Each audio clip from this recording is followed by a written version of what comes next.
I'm going to cook a Pinoy dish and we call it adobong sitaw. First, I'm gonna turn on the stove. Let's wait until the pan gets hot. Now let's put the cooking oil.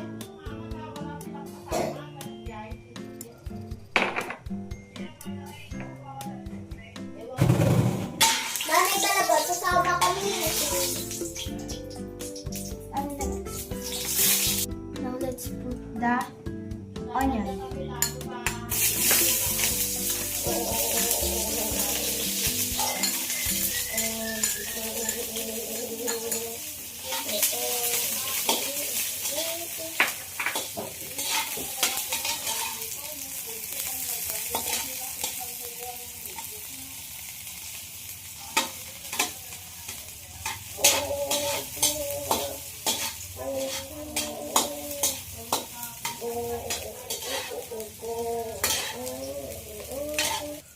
Now let's put the garlic.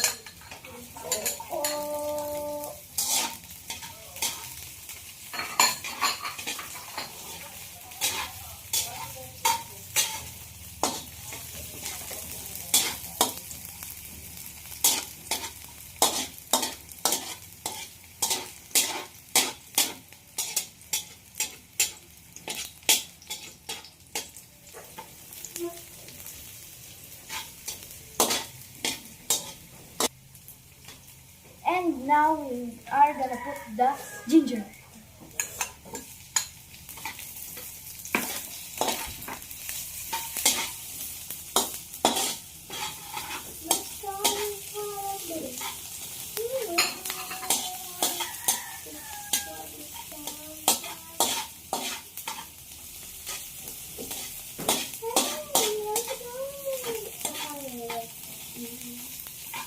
When the ginger, onion, and garlic turns to brown, we are gonna put the string beans.